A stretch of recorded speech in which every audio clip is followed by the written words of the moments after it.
My name is Caterina. I am 21, I'm Italian, I was born and raised in Italy, and I've always been interested in languages, in my own language and in foreign languages as well.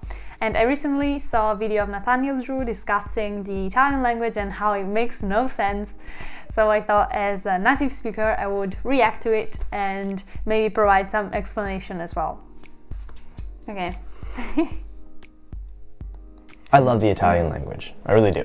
I find it extremely fun to speak with Italians. However, it's not exactly a language that makes a whole lot of sense. As a general rule of thumb that I sort of picked up from my time living in Italy, it's a good idea to just accept what's going on there and not question things too much, to just enjoy the ride.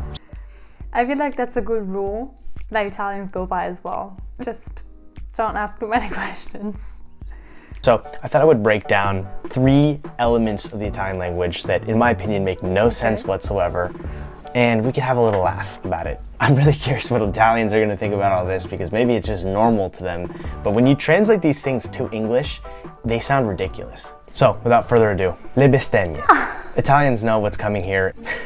In most languages, you have 2 tiers, right? You have normal words, and then you have bad words, the words that you don't say around children. But there's another level beyond that in Italian that does not exist in other languages, as far as I'm aware. This is what makes Italian so great, in my opinion. This new level is called le bestemmie, and that translates to blasphemy, okay? Now, I do not mean to be disrespectful here, okay? And I mean it when I say you really should not use these words around Italians. They will get offended. Okay, before we look into what they are, yeah, a lot of people will get offended. I think it's not, I mean, it really depends on the level of intimacy and like confidence you have with someone. So I think a lot of people use them around friends. Some people think they're funny. Like, I don't really use them. I think I've never reached that point of like anger, or I'm a very calm person in general, so I don't think I've ever said one. But you know, people say them, and some people get really, really mad about it. But yeah, it's a cultural thing. It really depends on how religious you are as well, because it is blasphemy in a sense. So I'm not religious at all. My family is not religious, so I was not brought up religious. I don't feel personally attacked by these type of words, but a lot of people do. But they still sound very, very strong to me, even though I'm not religious whatsoever. Religion affects Italian culture. It is a very strong presence in our culture, even if personally, or you know, you're not religious, but you are affected by it in some way, one way or another, which I think is very interesting from a cultural point of view. Culture always reflects on language, and this is one part of it. When you translate them to English, they don't make any sense whatsoever. They don't even really sound that bad.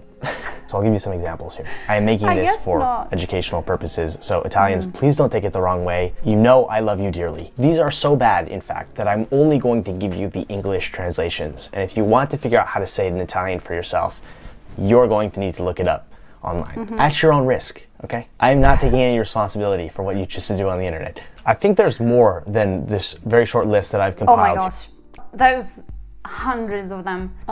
There's hundreds and hundreds, and it changes between regions how you say them. So some regions use some more, and some others modify them and use a different type of word. So there's hundreds. First, and the most common one that I have heard is basically pig god. Okay. Like a god that is a pig. It's really bad. Trust me, it's really bad. Don't try this with Italians. It is. The second example here is in reference to the Virgin Mary. It would be the pig version of the Virgin Mary. And the third example I have to share here is dog god. Yeah. Okay. It sounds funny in English. The point is, it's like it's an adjective. So you're saying God is an animal, usually, or something really bad. So it's pretty bad. But it does sound funny in English because it just sounds like two nouns next to each other, but in Italian it's like, you know, you're giving God that quality. So it's kind of bad, yeah. When I want to say that I like something, I would say mi piace questa o quella cosa. Mi piace literally means to me it likes. To say you like me, in Italian, you would say something like ti piaccio, which if you literally translated it, it would be something more like to you I like. So essentially, in Italian, to say I like you, you say you like me. And if you want to say you like me, you say I like you. Okay, so that sounds very confusing. I think the best way to understand and learn how to use this, firstly, just practice. But if you want to understand why this is, I think that it's not really when you want to say I like you, you say you like me. But you have to understand the concepts of grammatical subject and logical subject. So a grammatical subject is the subject of the verb in the sentence, while the logical subject is the subject that is actually doing that thing that the verb describes. So often they are the same. So if I say I eat an apple, I'm the logical subject and the grammatical subject. But in the case of this verb, so piacere, to like in Italian, they're different. So this is where the confusion starts, because the logical subject of the verb is me, I like you. But the grammatical subject in Italian is not me, is you, is the thing that I like. I think a better way to translate it in English is to me you are liked, or to me you are likable. So this way you understand what I mean when I say grammatical and logical subject, because if you say to me you are liked, you are the grammatical subject of this sentence, you are liked, but I'm the one that's doing the action of liking. So I think that is a better way of seeing it and maybe understanding better what's going on. Okay, let's see number 3. Italians are literally insane when it comes to body parts. To explain why this doesn't make any sense whatsoever, let me give a little bit of context first. In Italian, nouns are split into different groups. In this case, masculine and feminine. It can be really random, but there are certain trends across the language. So for example, to say a house in Italian, you'd say una casa, and that ends with an A, and many nouns that end with an A are feminine. An oven in Italian is un forno, and that ends in an O, and many nouns that end in O are masculine. There are exceptions, but trends like this kind of help. Now that we have that cleared up, let's go back to body parts. One finger in Italian is un dito, which is pretty simple, right? Masculine, easy. But logically, you would think, okay, one finger is masculine, so maybe 2 fingers would also be masculine, right? If only it were that simple. A lot of body parts in the plural turn to feminine. So 2 fingers is actually due dita, ends with an A. Okay. That is confusing, and I want to say a lot of people use the masculine plural. So I diti or I ginocchi, which is the masculine, and kids, like little kids, do this all the time. So if someone that's learning the language is not used to saying these things in the feminine and says it masculine, it's not a big deal. People do it. It is wrong, but it's not a big deal. But what's going on here, not simple, but there is an explanation, is that usually when there is this type of switch where you change the gender in the plural, and not always, but usually, there is another plural. So there is the masculine plural. So if you want to say arms, so one arm is un braccio, masculine singular. 2 arms is le braccia, which is feminine plural.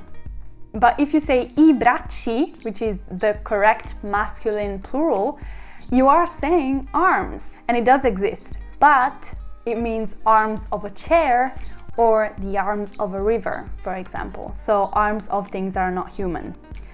Or, for example, fingers, the one that he said, if this is, there is this explanation if you look for it, but it sounds insane, but this is the explanation.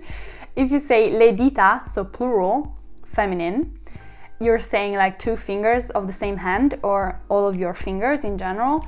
But if you want to say all of the index fingers of different people, or all of the index fingers in the world, or 2 index fingers of different hands, then you would say I diti, indici. So, and this happens with a lot of different things, not just body parts. For example, walls, I muri, is walls of a house, masculine singular, but if you use it masculine plural, I muri, and muro is masculine singular. But if you say le mura, which is plural feminine, then it is city walls, so like the fortification, I guess, of a city. And there's a bunch of these, so when you see a weird plural that changes gender, then maybe it's one of these when you have a double.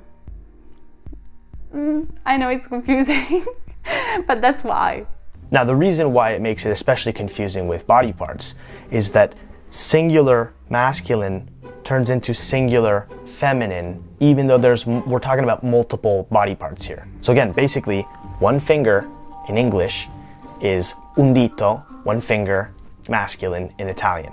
But 2 fingers in English is due dita in Italian, which sounds like one feminine finger. It goes from one masculine finger to one feminine finger. Okay. Another confusing thing that has an explanation. The A in this case is the same as the feminine singular ending, but it's not that feminine singular, so it's not like it became feminine singular. But it comes from Latin because a lot of some neutral terms in Latin ended with an um. The plural in Latin of neutral terms was in a.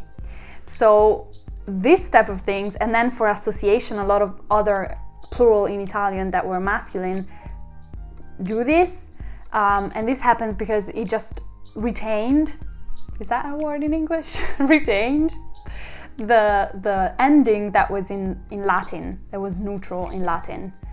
And we don't have that anymore. We don't have the neutral ending. It's just masculine and feminine. So it had to become a gender and it became feminine. That's not easier at all, but that's the explanation for it. So anyway, those are 3 things about the Italian language that to this day make no sense whatsoever in my brain. Yeah. I hope you enjoyed. If this video does well, I can do it again in the future for Italian or for other languages that I speak. I would love to see it again. I think it would be very fun to see 4 different languages as well.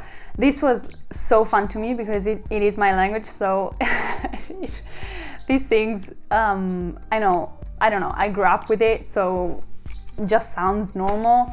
But I do understand how confusing it is, especially trying to learn different languages than my own. So I understand how crazy it is, and probably the explanation is even crazier than just learning the rule, just learning and accepting the things how they are. I don't know how he knows so many languages. He's amazing. His Italian is also great. I've heard him speak Italian in other videos, and his Italian is great.